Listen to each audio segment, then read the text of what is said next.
यह डिक्टेशन 80 शब्द प्रति मिनट की गति से है।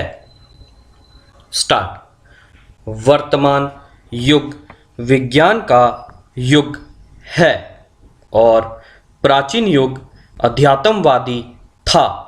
स्थिति यह है कि मनुष्य ना तो अध्यात्म को ही पचा रहा है और ना पूरी तरह विज्ञान को ही अपना पा रहा है। कारण विज्ञान भौतिकी सुविधाएं तो देता है परंतु शांति नहीं दे पा रहा है। जहाँ तक अध्यात्म का प्रश्न है उससे शांति तो मिलती है पर जीवन समय से पीछे छूट जाता है। आज आवश्यकता इस बात की है कि दोनों में सामंजस्य हो जो हो नहीं पा रहा है। यही कारण है कि मनुष्य और उससे निर्मित समाज उस मध्य पौराणिक चरित्र त्रिशंकु की हालत में हो गया है जो ना तो स्वर्ग ही पा सकता था और ना धरती पर ही लौट सकता था। व्यक्ति और समाज परस्पर संबंधित है। व्यक्ति के बिना समाज का और समाज के बिना व्यक्ति का ना तो कोई मूल्य है और ना कोई अर्थ ही है। व्यक्ति रहित समाज एक शून्य की तरह होता है जहाँ मौत के सन्नाटे के अलावा और कुछ भी नहीं है। यही स्थिति व्यक्ति की है। यही वह समाज से कट जाता है तो वह समाज कटक और आत्महंता बन जाता है।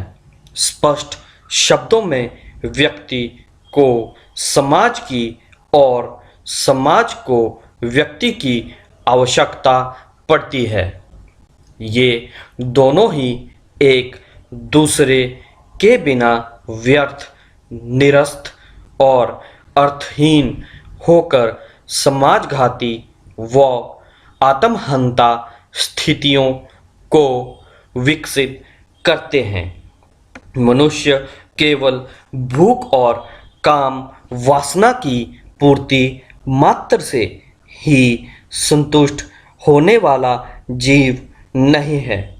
यदि कोई उसे यह चारा डालता है तो उसकी पूर्ति संतुष्टि नहीं हो पाती है। यूं भी भूख और भोग से ही संतुष्ट होना पशु धर्म है, मानव धर्म नहीं। मनुष्य और पशु में पर्याप्त अंतर है। मनुष्य इन उपयुक्त वासनाओं से ऊपर उठकर विवेक से भी काम लेना चाहता है।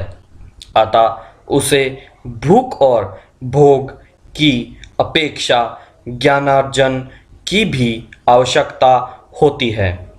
करुणा अपना बीज अपने आलंबन या पात्रों में नहीं फेंकती है, अर्थात जिस पर करुणा की जाती है वह बदले में करुणा नहीं करता। जैसे कि क्रोध और प्रेम में होता है बल्कि कृतज्ञ होता है अथवा श्रद्धा या प्रीत करता है। बहुत सी औपन्यासिक कथाओं में यह बात दिखाई गई है कि युवतियां दुष्टों के हाथ से अपना उद्धार करने वाले युवकों के प्रेम में फंस गई है कोमल भावों की योजना में बंगला के सामाजिक उपन्यास लेखक करुणा और प्रीति के मेल से बड़े ही प्रभाव दृश्य उपस्थित करते हैं। स्टॉप।